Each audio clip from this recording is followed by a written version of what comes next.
Well, good morning, everyone. It's good to see everyone here today and to join with us. We're going to wait just a few moments to see if we have some other individual. Julia Royal, where have you been hiding? We'll talk. We'll talk. Okay. Can't hear you. We can't. But there in Africa, among other places. yeah, I know, and that's where I last heard from you. So yeah. But anyway, we'll have to talk. We'll catch up. We will. Okay. And Egypt Yes. too. Yes. I was wishing for her. Yeah, she just took over a new position, so she's not with us today. Yeah. And that so she's been working overtime as she always does. Good to see everyone. Reverend Foland from King's Chapel, Stephanie and Peggy, everyone, Elizabeth, always great. Brian Jones, so many, Michelle, Dr. Gibson, Rashana, and brother Robert Bellinger, Dr. Bellinger. Good to see everyone. This morning we had this morning we're going to take a different approach this morning. The Slave Legacy History Coalition will just make a presentation on our origins and how we started and how we came together, and which we will do in a few moments.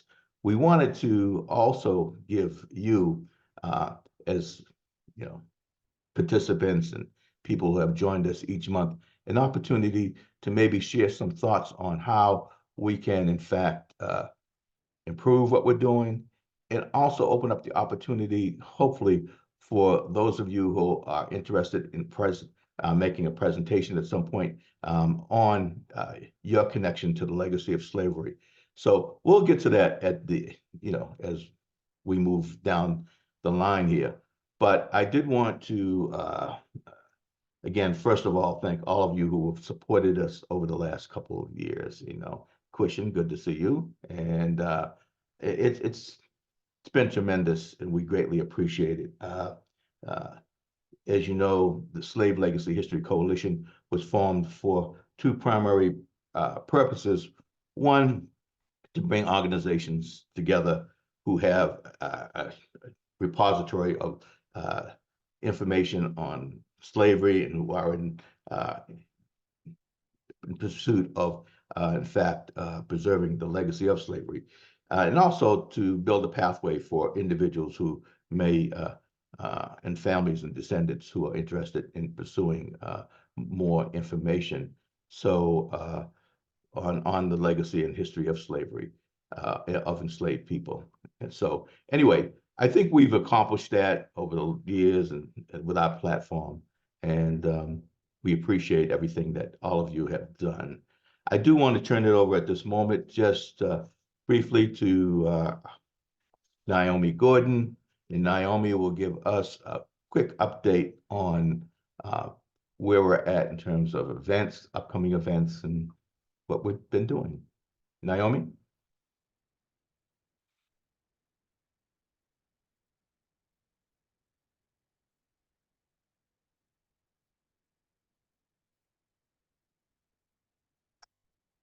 Hello?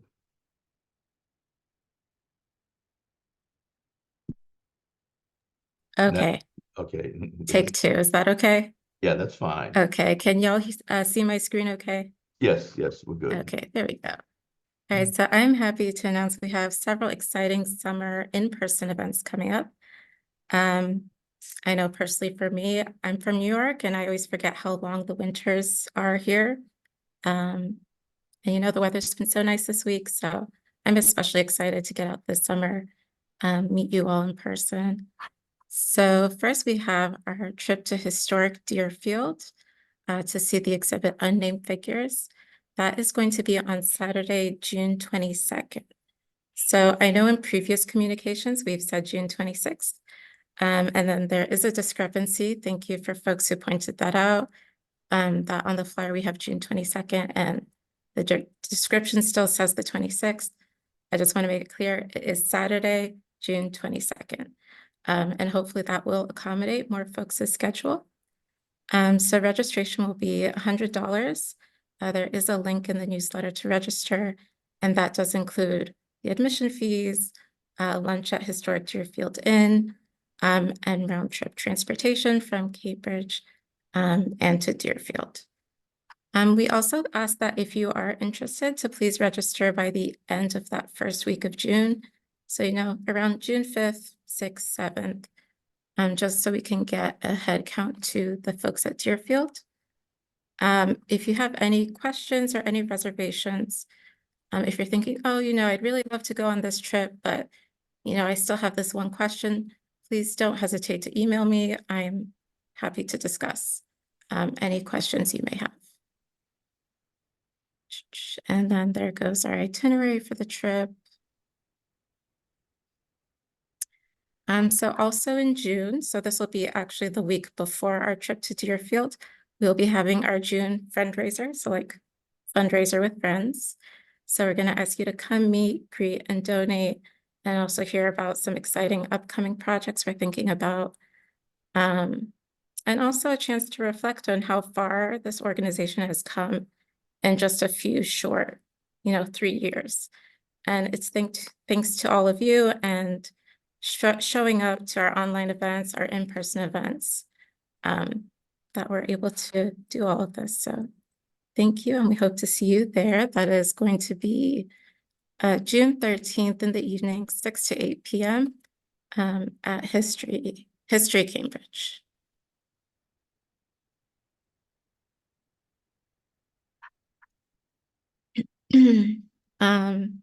And then in July, so on July 27th, we've arranged to go see Revolution's Edge, which is an original play commissioned by Old North Illuminated. So we'll go see that in the evening, followed by a facilitated conversation with the actors. So that'll be in the evening around 6:30. We do plan to provide round trip transportation like we did with the Massachusetts Historical Society. Registration's not quite up for that yet, but those details will follow. And then for some announcements from the community. So also by Old North Illuminated is a lecture next Wednesday from 7 to 8:30 on Zoom, featuring Dr. Crystal Nicole Edens, who is a professor of sociology at the University of Pittsburgh, who will be talking about the ways enslaved women may have contributed to the revolution for freedom and liberation in Haiti. She is also the author of Rituals, Runaways, and the Haitian Revolution, Collective Action, and the African Diaspora. So registration link is also in our newsletter, and you'll get the Zoom link for that. And then in June, Longfellow House is having their annual Juneteenth gathering, which will be Sunday, June 16th, 12:30 to 3 p.m. So there will be speeches by living descendants, pop-up poetry, music, historical displays, some activities and refreshments. I will be there. Our new intern, Alex, will also be there. So come by, stop and say hello. And finally, some more news from Plays and Place.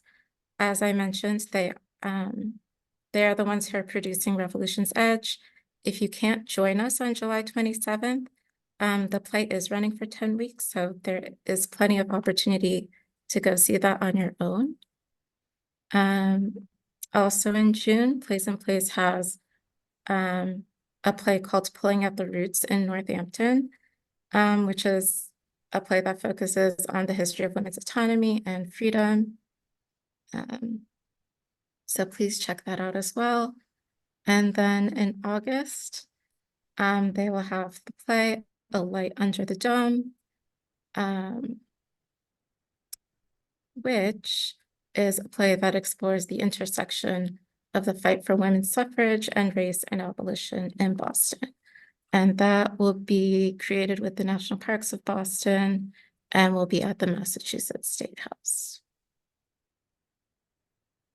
And finally, Yes, and finally, I know I mentioned this last month, but I just wanted to give us all another opportunity to acknowledge the passing of Sarah Ann Shaw, who was a trailblazer, community activist, and friend to many of us on this call, and also to offer our condolences to family and friends.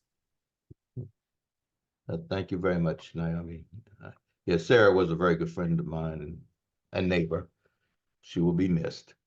So it is very good to see everyone again this morning. As we mentioned, this is a little different in terms of us not having a outside speaker. The Slave Legacy History Coalition is going to present. And Naomi, could you put up the presentation, please? And again, what we wanted to do was to not only just give those of you who are not familiar with us, because I know a number of you have joined us in different over the years at different points and may not be as familiar with how the Slave Legacy History Coalition got started and its platform and where we're going. So and also just to reach out and see if there's any comments that you as participants and members and have in terms of how we can improve what we're doing. So we wanted to present this. Now, this is a presentation that was created a couple of months ago by my daughter, Egypt. And as I've mentioned, we did have to reshuffle our schedule at the last moment. So we thought this would be a good opportunity to present this presentation. So here we are, connecting the past and present. So these photographs up in the left-hand corner is my mother and father in their wedding day. And on the right-hand side is my grandfather, Herbert L. Wolf Sr., and he had a floral shop located on a main street in Charlestown. So just for Naomi, so you can move forward. So as we explore the formation of the Slave Legacy History Coalition, we did want to just give you some background on how we, the Lloyd family, became involved with this journey. And we're descendants of Tony and Cuba Vassell, slaves that were once owned by or enslaved by Henry Vassell and Penelope Royal. And Penelope Royal's family endowed the Harvard professorship in law in 1781 that would eventually become Harvard Law School. They endowed the Harvard professorship in law in 1781 that would eventually become Harvard Law School. So what we'd like to do as we go to the next slide is to just give you a quick journey as to how we all came together in terms of forming the Slave Legacy History Coalition. In June 2020, Carissa Chin, then an undergraduate student at Harvard University, contacted my youngest daughter, Jordan, who lives in California, and over our connection with the Vassall Royal families and Harvard's legacy of slavery. At the time, Carissa was in England shortly after that, working on a Rhodes Scholarship. She has since completed that program and is now back at Harvard working on a joint JD and economics degree. So we have developed a very strong friendship with Carissa, as we have with Julia Royal and other members of the Harvard faculty. In 1737, Antiguan sugar plantation owner Isaac Royal Sr., in the wake of a revolution, moved his family from Antigua to colonial Medford, and bringing with him a number of slaves. In 1739, 2 years after arriving, Isaac Royal Sr. passed away, and the bulk of his estate was given to his namesake, Isaac Royal Jr. And in his will, Isaac bequeathed also to his daughter, Penelope, one Negro woman called Abba and her 6 children, including one child named Cuba, who would become our ancestral grandmother. Naomi, yeah.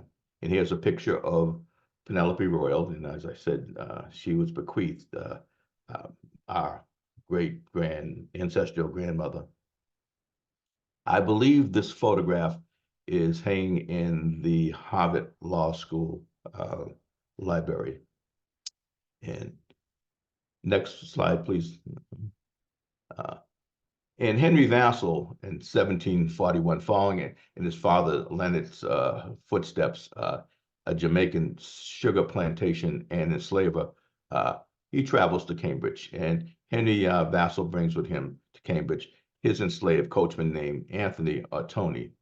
And here we see a picture of Henry Vassall. Next picture, next slide, please. Henry Vassall in 1742 marries Penelope Royal, and they move into the Henry Vassall home on Brattle Street. Now, for those of you who remember, we did have an opportunity to tour that house, which is now owned by Lauren Goshlin, and she was very kind to invite us on one of our meetings to take a tour of her home. So, and that's on Brattle Street. Anyway, upon their marriage, Henry and Penelope take Cuba, her mother, Abba, and 4 of her siblings with them to their Brattle Street home.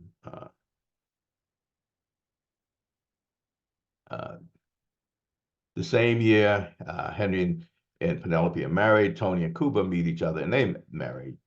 They get their union brought together between Tony and Cuba produced 6 children, which include Darby, Cyrus, and Catherine Vassall.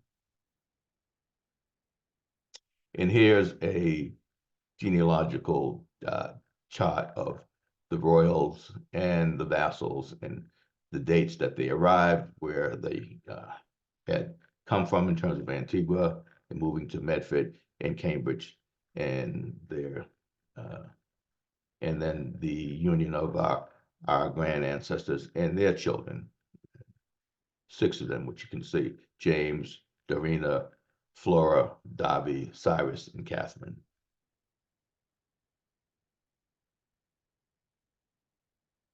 Darby Vassall was born in 1769, and he, along with his sister Catherine, Darby's sister Catherine, in 1816 purchased some property on Garden Street in what is now the Louisville community in Cambridge.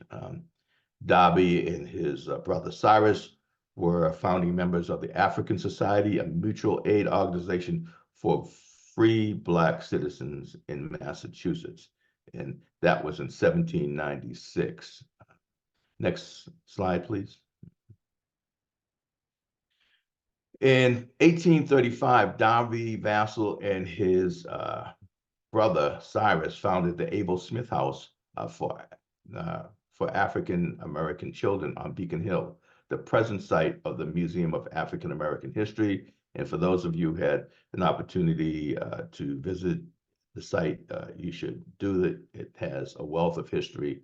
And then in 1836, Darby Vassall's son-in-law is a signer of a petition to incorporate the Infant School Association for Colored Youth in Boston in support of the newly founded Abel Smith School on Beacon Hill.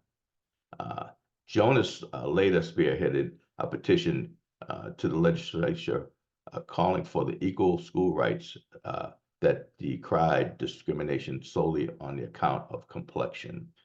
And here on the left-hand side, you can see a picture of the Abel Smith School, which is connected to the Museum of African American History on Joy Street. It's located on Joy Street on Beacon Hill. In the event that you have not had an opportunity to get by, please do visit the location. Next slide, please.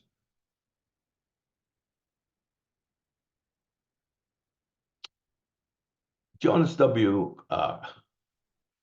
Clark, the son-in-law of Darby Vassell, became quite an activist himself, and he was involved with a number of activities, including signing petitions, and he was a signator on a resolution at the New England Anti-Slave Society Convention, and he was also an early founder of Prince Hall Free and Accepted Masons.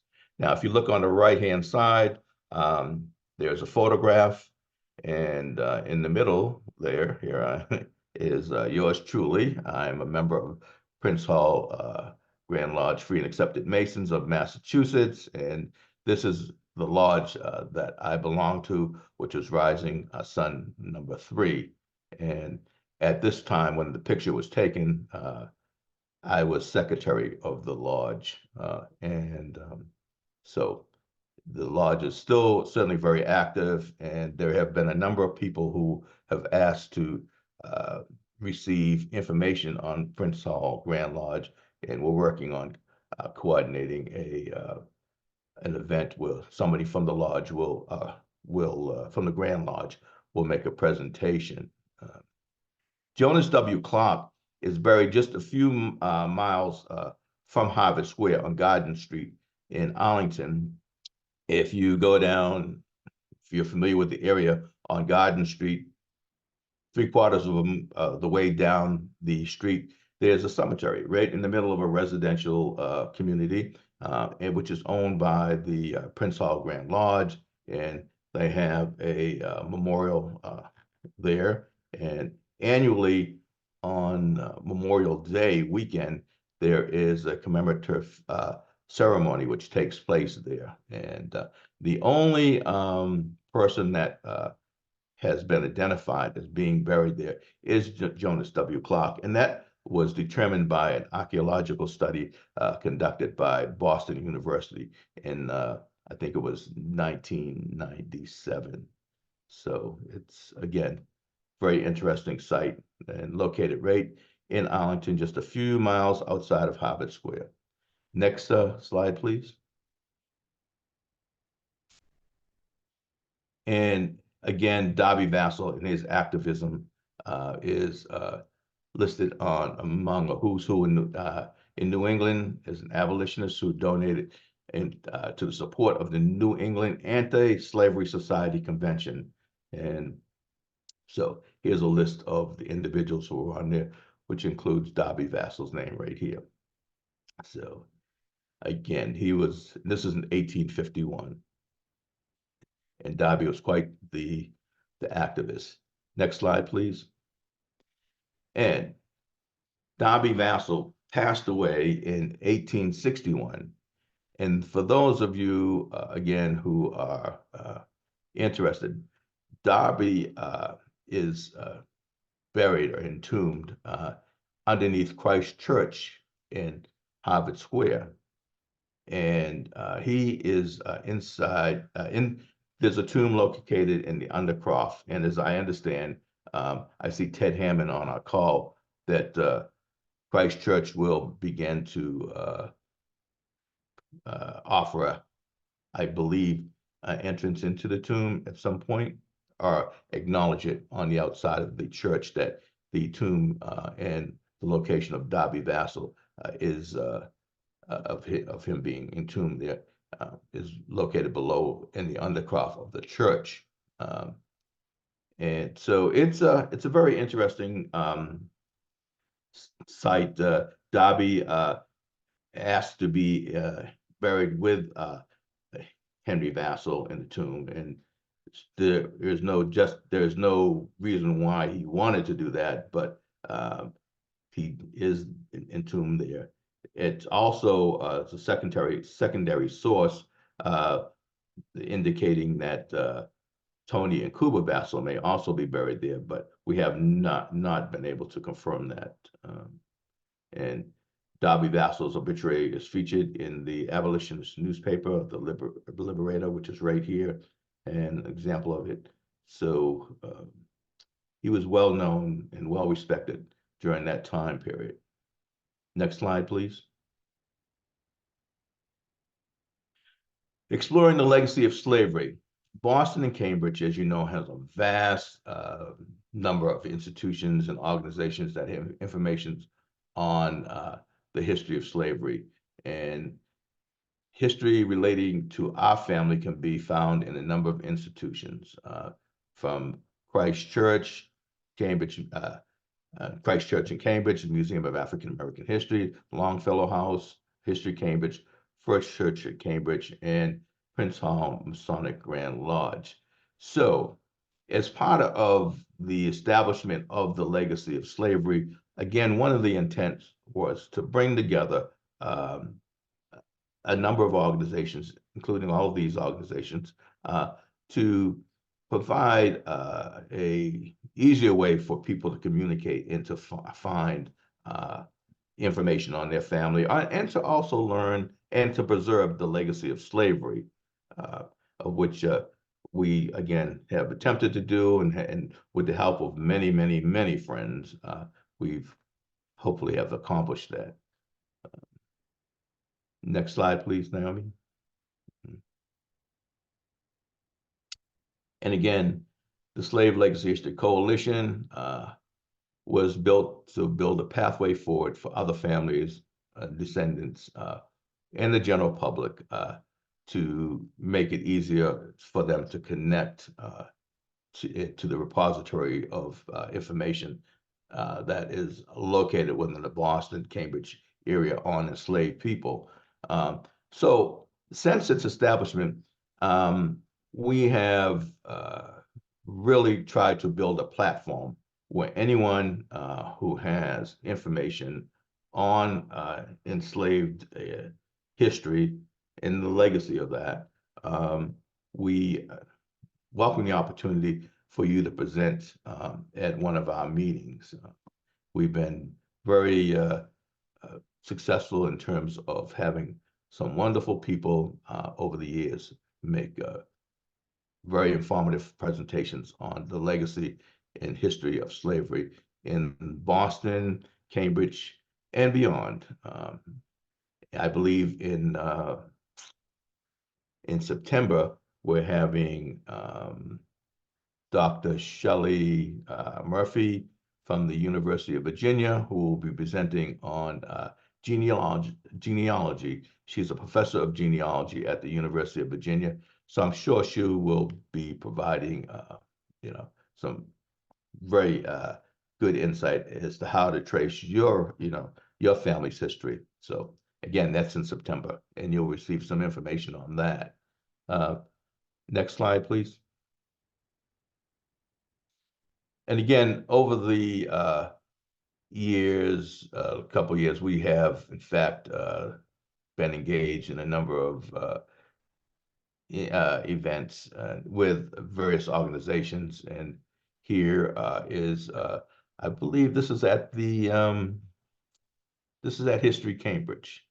And when the opening of the Black Coral Project, which was the bottles on here were, signifying the passing of slaves or enslaved people, I should say, over the years.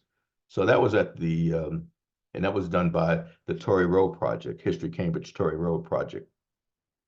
Here we are at Christ Church, where we're just having a dialogue with a few people, and there's Paula, and I think that's Ted back there, and so we, that was a very delightful, and this came up very impromptu. I forget exactly how. It wasn't a scheduled event. It was something where we were there, and we ended up by having a discussion.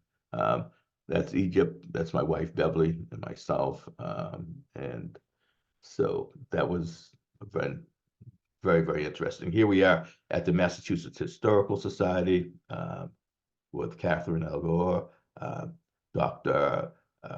Dr. Russell, and the chairman of the Mass Historical Board, Newt Stillwater, and he's very nice. I've met him on very many occasions, and my daughter, Egypt, and myself. Again, this is at the Mass Historical Society. Next. So our past presenters have included Sarah Bleish, the inaugural Vice Provost of Special Projects at Harvard University, and Aja Lanz, who is a archaeologist, and she currently is investigating the remains of Black people curated in Harvard's Peabody Museum. So that's a very in-depth study that she's doing. And Dr. Christine Hutchison Jones, and she was the project manager on the original Harvard and the Legacy of Slavery report, and since the report was published a couple years ago, it has now turned into the Harvard and the Legacy of Slavery initiative, of which Sarah Bleish oversees, and then Dr. Alexander Russell, and she at the time was conducting tours, exploring Harvard's university's entanglement with the institution of slavery through a 10-stop tour in Cambridge. Dr. Russell, I believe now, is over at the Boston Symphony, so she recently started a new position there. So these are just some of the past presenters that we've had, and we've had many others. Naomi, can you go to the next slide, please? Mm-hmm. One of the projects that came out of or that I should rephrase that the Slave Legacy History Coalition had an opportunity to engage and also be a part of was the Here Lies Darby Vassal documentary that was produced by Nicole Pipenbrink, and she was a graduate at the time when she was a Harvard Graduate School design student, and Nicole collaborated with members of the Racial Justice Group at Christ Church during the spring of 2022, and they produced this very in-depth documentary on Here Lies Darby Vassal. And as I had pointed out earlier, Darby Vassal is buried in the undercroft of Christ Church, and this is a photograph of the tomb site. And Nicole did a very in-depth study of the location, and the Here Lies Darby Vassal documentary was created, and it was shown on the outside of Christ Church for, I believe, a month, where screens were set up, and as people walked by, they could see the work that Nicole Pipenbrink did in her research. So very, very excellent work that she did. And hope if you go to our website, you can, which is the www. Legacy History Coalition, you can in fact access the Here Lies Darby Vassal video. So please do that. It's a wonderful historical document. I don't know where Naomi went, but she's but at any rate, we did want to present and give you an overview of the Slave Legacy History Coalition's origin and where we're at now. And what we'd like to just open up for those of you who have some comments, maybe input. As we continue our journey down the road, we'd like to hear what you may think that should possibly be offered, or if in fact any of you have a presentation that you'd like to commit to and have us present here, or have you present on one of our virtual meetings. So, do we have any comments in here? I believe we in the chat. Naomi, are you going to?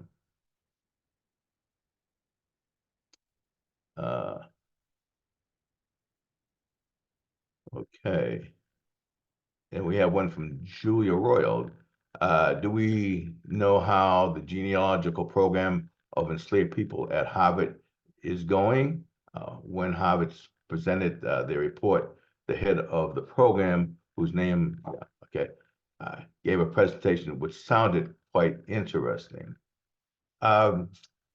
Julia, no, we do not at the moment have any, but that's a good question that we can put forth. So we don't have an answer to that, but we can certainly explore it and get back and present what possibly have somebody from Harvard present on where they are at in terms of their current study, genealogical study. And do we have any other questions from anyone? Do you have any input from anyone in terms of suggestions as to what we can do? I see a hand from Antonia. Okay. Hi, good morning, everybody. How are you? Good morning. Hi, I just want to let you know that I first heard of you from the Harvard Symposium, and I was just mesmerized by you because you look identical to my Uncle Sonny. And I just want to say it's remarkable. If I show you a picture of them, you guys are twins. I want to introduce myself. My name is Antonia Edwards. I am the co-founder of an organization called Solidarity, but I'm also a board member of Sons and Daughters of Free American Freedmen.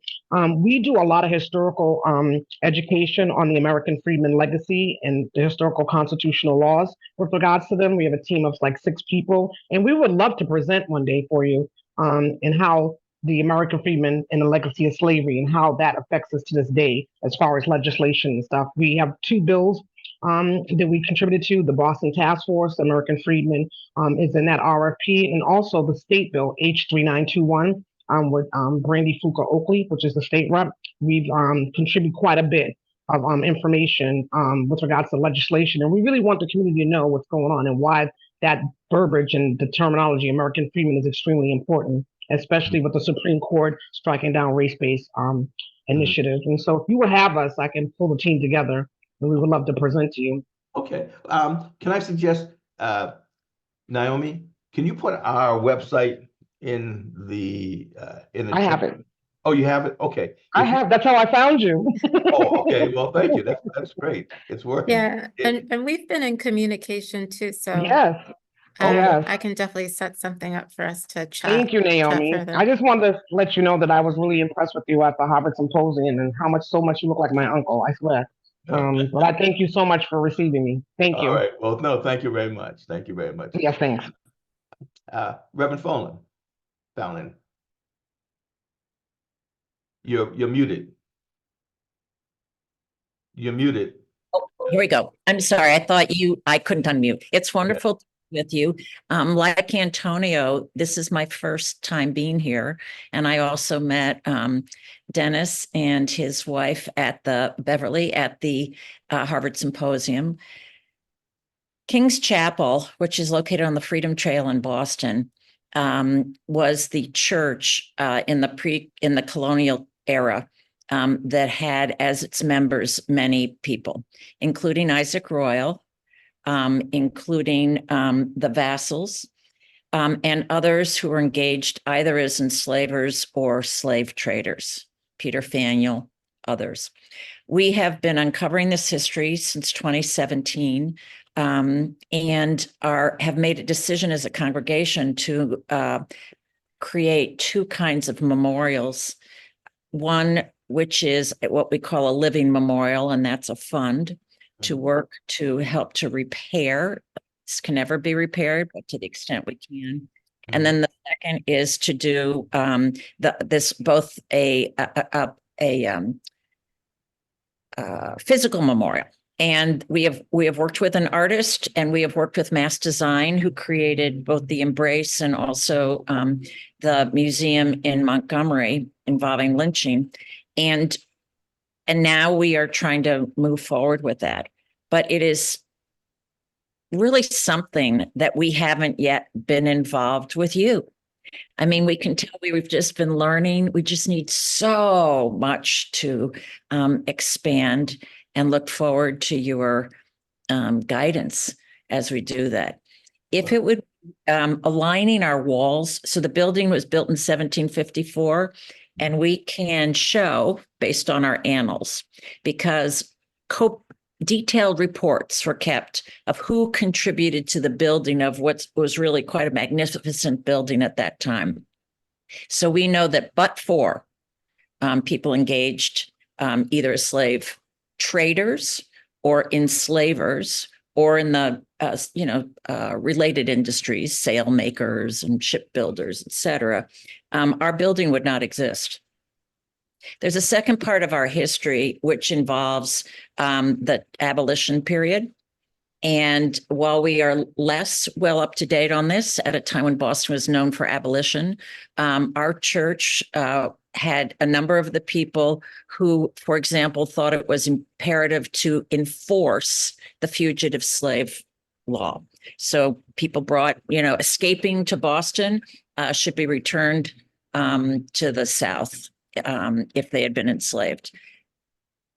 The church has loved in the past its history. We've been focused on that. We were the first church in New England. That was the British king put his church, but we then, after the revolution, we're not just still a Tory church. Most of our people had fled, but then we became the first Unitarian church in the country. And that was a desire to have freedom of thought and not to require a particular creed, as most Christian churches did. So we're so proud of that history of, bold, free action, and to learn information that obviously was always there, but had not been brought forward, has been really disturbing for a lot of our members and caused pain, but not nearly the pain we know that we caused. So that's where we are. I really need your guidance and help and support. Well, Reverend Joy, we will be in touch. Can you put your information in the chat? Do you have your email? And Yep. And we can, we'll definitely follow up, and enjoyed meeting you at the symposium, Antonio. We certainly look forward to hearing from you, in the future years. So I'm glad Naomi has a connection with you. Reverend Joy, we can, follow up, and hopefully, we can have you present and tell I know King's Chapel has a wonderful history, so we'd love to hear that. Sure. That's great. That's great. Is there anyone else here who has a comment? Right here, Kala. You're muted, Kala. You have to unmute. There you go. I come from Phillipston, Mass. I'm a historian out here. But where, I'm sorry. Phillipston. Okay. We're right next door, believe it or not, to Royalston, which was named after Isaac Royal. It was property. Never came out here, but it was property. So that, Julia. But I got involved because I started doing, actually, it all started with a cultural council grant. I did a talk on abolition in our area because I became fascinated with the fact that Fitchburg and that area, they had a lot of abolition information. Greenfield had a lot of abolition information, but the small towns in the middle had nothing. There was nothing I could. So that's what first got me fascinated. But and that was about 10 years ago, and I'm still finding stuff. One of my hopes is maybe somebody out there, I'm just tossing it out there. I've got a mystery on my hands, and I'm trying to connect the family. When I was doing research, I found a little boy named Anson Taylor who stayed with Dr. Hoyt in Athol. Dr. Hoyt was his ward. And at first, I made the assumption that Dr. Hoyt was an abolitionist. So I made the assumption, and he was a doctor, so I made the assumption that maybe the three of them Anson and his parents came to the state, and something happened to the parents, so Anson had nowhere to go, so he stayed with Dr. Hoyt. And I found him in an abolition rally over in Hubbardston, and did a little more research and discovered no, Anson had come out here from Arkansas with his enslaver's wife to visit family. As far as I can tell, when he came out here, the Abolition Society found out about it and said, no, he can't go back because he's now in a free state. He's free. It went to the state Supreme Court, and they sided with the abolitionists, so he stayed out here with Dr. Hoyt. Meanwhile, she went back, but meanwhile, he couldn't have been more than 8 or 9 years old. He knew no one out here. He wanted to go back with his family, but he couldn't. So Dr. Hoyt took him in. Dr. Hoyt educated him. I've run across one story where when Dr. Hoyt was doing rounds, he had to carry rocks in his pocket because he insisted on Anson being educated. And Anson was educated. I found several letters saying how bright he was, smart kid, well behaved. And that was the last I heard of Anson until I found another letter number of years later from one, I guess he had gone through several other pastors, and he had ended up somehow in New York. And one of the pastors, I believe it was pastor, was going to New York and writing to another one.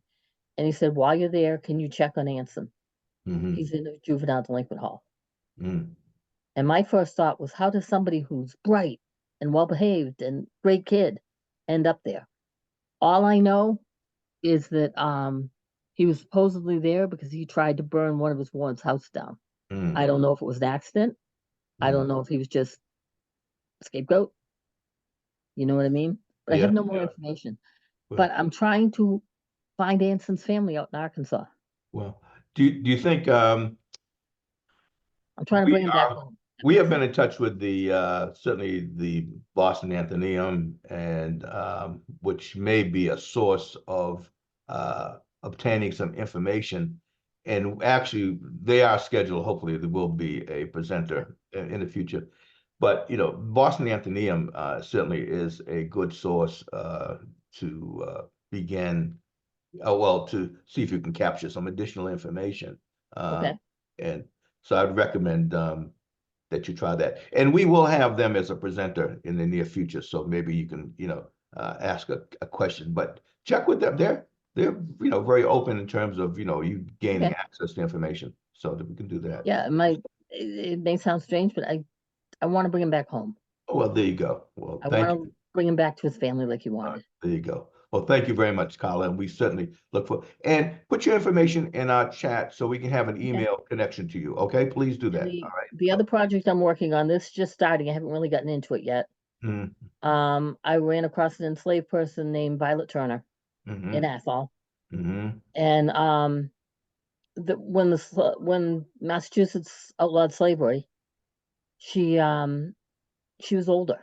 And she wasn't enslaved, but she couldn't work. And she ended up, they used to bid their paupers out at auction. And nobody would bid on Violet. So they ended up building the poor farm for her. Okay. And then I ran across somebody else in Winchendon. Okay. Who was a pauper, and it started a thought chain in my mind. Sure. That there isn't a lot of information on what happened to the enslaved people after they were freed. Yeah. And I'm trying to work on going through the poor farm records. Okay. To tell their story. I mean, and that's very interesting because it's also, I don't, and certainly maybe other people, but Central Massachusetts has a wealth of information in terms of the legacy of slavery. So the information that you're bringing forward to us is something that, we all can learn from. And again, if you put your information in there, we can follow up with a conversation. Okay. And so, maybe we can continue this and have you. Those are my 2 projects at the moment. All right. Well, thank you very much for sharing. We are drawing up. And I'm also available to anyone who needs North Central information. All right. Well, we'll put it again. Put the information. We'll we'll follow up. Now we do have an excellent. Naomi, I'm writing research about people who enslaved in the suburbs around Franklin, Mass. Okay, so we have someone, which is another part of the country here, state, Franklin, Mass. And then I think we have Louise, who I think would like to share as well. Yes, you mentioned the Boston Athenaeum. There's an important and interesting exhibition there right now on the Harriet Hayden albums. She collected photographs, small photographs of members of the Black community. And those photographs are now displayed in cases there, along with a lot of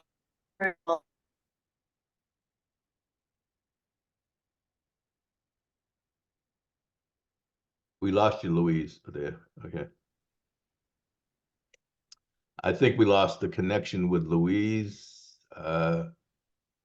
Hopefully Okay. she comes back, but I am going to drop a link to the exhibit that Louise was talking about. It Okay. closes late June, I think June 22nd. yes, you're right. Yeah. It's up right now. Well, Louise, thank you for bringing that information to us. We're having a connectivity problem with you. Yeah, I'm not muted. Yeah, but well, we appreciate it. And actually, we were scheduled to hopefully have had someone from the Athenaeum speak this month, but their schedule wasn't conducive to our time period, and vice versa. So Can you hear me now? we can hear you now, Louise. Mhm. Okay, it's up until June 22nd. It's up right now. I saw it yesterday. Mhm.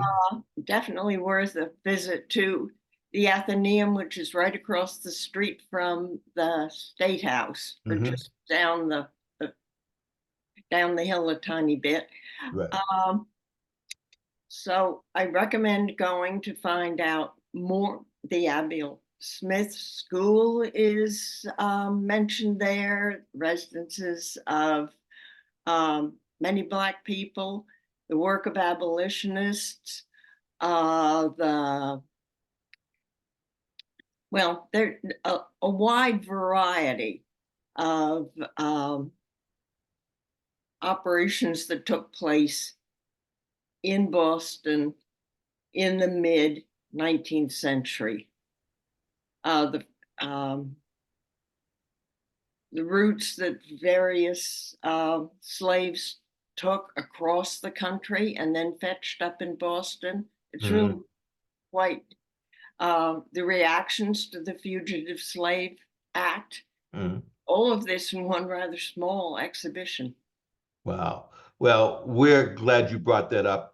It is in our chat, and we would recommend certainly anyone who is close or who can attend the exhibition up till June 27th. Thank you very much, Louise, for bringing that up. We really appreciate it. I just wanted, in the interest of time, I see something from Ted Hammond. Ted, can you hear me? Ted had put in something he wanted to give an update on Christ Church's what they're doing in relationship to Darby Vassal's tomb site. And Well, it's not. they're working on rewording the historical information on the front of the church, within the church, and in the online history. Okay. And Louise, as is Ted, are very active members of the of Christ Church in Cambridge. I'm not sure if you're on the vestry, but you know, they are. No. Okay, but very active members. So that's good. That's a good update. Thank you very much, Louise. And who's this from? Chris. Can you read that, Emily, from Chris Boma? Yes, so Chris shared that he started a blog of untold stories of the anti-slavery movement north of Boston, 1760 to 1860. Hmm. Would love to have readers and guest writers who have relevant stories to share. And I think many people on this call Hmm. have many stories to share. So I will be definitely checking out that blog. Okay, that's good. And again, we welcome if anyone has something they would love to, can you go to our website, put your information in, and that way we can contact you and have you present at a future Slave Legacy History Coalition meeting. And is Dr. Bellinger here? And I see his, Yes, I'm here. okay. I was just gonna, Dr. Bellinger, I was trying to reach you. You have, now you have a book, which is a number of them, and one, the history memorials in Massachusetts, and we wanted to, like Dr. Bellinger, if you're, interested and willing to put, your book availability on our website, connecting to a link where people can purchase it. There's not, all we would like to do is to help promote books that pertain to the history and legacy of slavery. And I thought that was an excellent book because it points out a number of locations within the state of shrines that are, or should I say memorials that are about enslaved people. So we'd like to put that something on our website, and if you have a link that connects to wherever people can purchase it. Well, I'll tell you, the book was done for my organization, an organization I'm part of, the African American Historical and Genealogical Society, which you should reach out to. It's a national organization focusing on African American genealogy that's been in existence for about 50 years. There is a New England chapter, and folks do a lot of good work. And one of our chapter members, some of their works are turned into books. But I did the book with them as a fundraiser, and it is now out of print. Oh, So okay. it's not available at this time. All right. Well, I'm glad I have a copy of it anyway, because it's an excellent book in terms of providing information about locales and okay. Well, But what I will do, even though I'm not sure how much interest there is beyond the glow of Harvard, which was very prominent in today's presentation. I'm outside of that glow in Lexington, Mass. But I will put up my my website for my company, Writing Histories, and invite anyone who would like to visit it and see the work that I'm engaged in. So okay. I'll And put that in the chat. okay, and can we post that? Can we talk about formulating that and maybe putting a post on our on our website also? Sure, you can. So how they can, We can talk about that. yeah, okay, we can talk about it. So how they can connect to you. Okay, that's good. Thank you, Dr. Bellinger. Okay, thank you, Dennis. We're coming up on 11:30 and time flies by so quickly. So I was wondering if anyone has any other bits of information. And I see, hello again, Louise. Ted Hammett has his hand up. Oh, Ted, where's Ted? I was looking, Ted, can we Can put, you hear me now? we can now, yes. I was calling for you earlier. Sorry, I'm in the car in a rainstorm, so it may be a lot of background noise. Okay, Thanks to Louise for giving a brief update on our signage work. One thing I wanted to mention about that is that we're currently reaching out to descendants to get their comments on the drafts of our proposed changes to the signage and the historical presentations on our website and so forth. So I know, Dennis, I've sent you and your family the drafts. So we're looking forward to getting any comments you have. We're in the process now of finalizing those changes. We'll be presenting those to the vestry for final approval at their meeting. And the other thing I wanted to mention briefly is that we also have a very active reparations committee at Christ Church, seeking to work on repairing the harms created by our connections to slavery in the past. And I was happy to hear from Reverend Joy about the work that King's Chapel is doing in this area, as well as the memorial. So I would like to be in touch with, we'll be in touch with you, Reverend Joy, to get some more information about what you're doing, which I think will be really helpful to our work as well. So thanks very much. That's good. Thank you very much, Ted, for sharing that.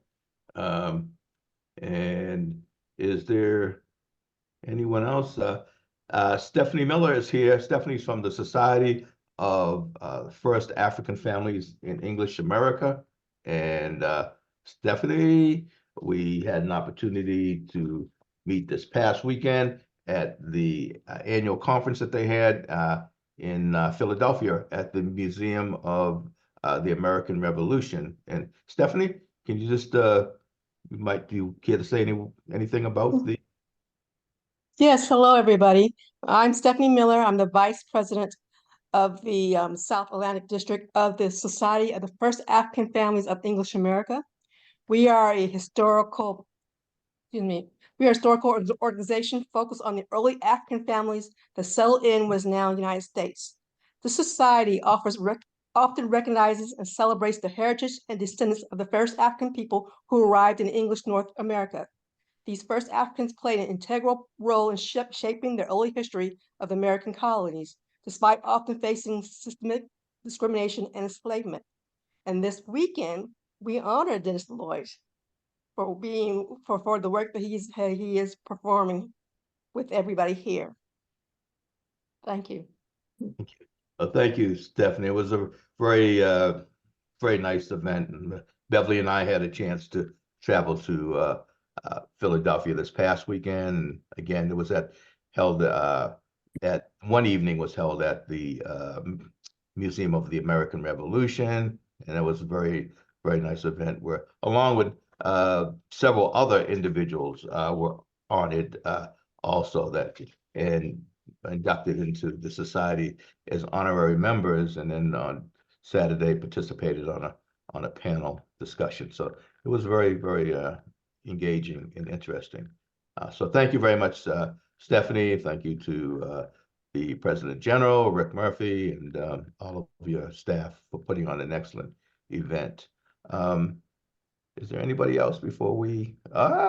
Peggy first. Hi, I'm a co-leader of First Church in Cambridge's racial justice group. And I had two things. One is that next week on the 15th, some of us from what he's calling legacy churches have been invited to Old South to talk about reparations. And so if there's anyone else here who hasn't been invited to that, you could get in touch with me, at First Church, or I can put myself in the chat. And so that's one thing. And the second is that at First Church, we are just about finished with a fabric art project in honor of the 36 plus enslaved people in our church records. Our church started in 1632 and was the church for Harvard and was in Harvard Yard originally. And that will be on display at the Longfellow House for the Juneteenth ceremony. And yes, Egypt has done a square. It's done so that there's a square that's embroidered for each enslaved person. And these are done by people who aren't necessarily embroidery experts. It's all are welcome. We are looking for a few more people who might like to to embroider the name of enslaved persons, but we're looking for people of African American heritage who come from a background of, you don't have to know who your ancestors were, but come from a background of, enslavement in this country. So I'll put in the chat again, just my email, I guess, and so those are just a few announcements I had.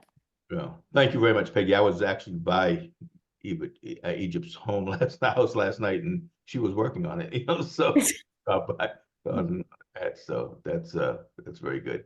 Well, Julia, good to see you back in the United States here, huh? The world traveler. Cushion, Dr. Gibson, always a pleasure, and Wendell and Susan, so many Grace, Elizabeth, all of you, and Brian, who is in very quietly now. See, Brian is a brand builder. So in case anyone is interested, and maybe if at some point, you can give us some information, we can include that in our newsletter, because he works on building brands for projects, and for many of the projects that you have, might Brian may be able to assist you with. And and Brian is located in New York, and we've been down there and with his wife, Aurelia. So keep up the good work. And Cushion, always great, like I said, and Michelle and Naomi Wendell. So many people, thank you very much. And, as we continue again, and we get ready to close, Roshana, we're glad to see everybody. And we look forward to it. Again, thank you. This effort has been a group effort, and, of many people, and we are so glad and really happy to meet so many people along the way who have been offered their friendship and information. So thank you very much. Dr. Gibson, I'm going to be in touch with you, and so you take care. And everyone, we're going to, unless someone else has I did have a couple of things I wanted to say. See you in Atlanta in a few weeks and my HBCU tour. I'm looking forward to that. Okay, well, Sarah, we exchange information, so Yep. We look forward to seeing you. Well, before I go, two things I wanted to do. One, I certainly wanted to thank History Cambridge and Marieke for all the support that they've given us over the years. And trust me, it's from our presentations and connections to Marieke and History Cambridge has been an invaluable ally and friend, in supporting us. And finally, I'd like to wish all the moms and those who are supportive moms happy Mother's Day, and those of you who, have helped individuals along the way, I do say have a happy Mother's Day with you, your families, your friends, and all those who I know you have touched. Enjoy your day, and thank you all very much. Okay. And Appreciate you all. Okay. And we'll see everybody a little later. Okay. Next month, we have Mimi Peachy from Jamaica Plain, who is going to Jamaica Plain, where I graduated from high school a long time ago. So it'll be interesting. And anyway, so take care, everybody. Great. Thanks, Dennis. Thank you. Bye. Take care. Bye now. Bye. Bye now. Okay. Thank you. Take care. Bye now.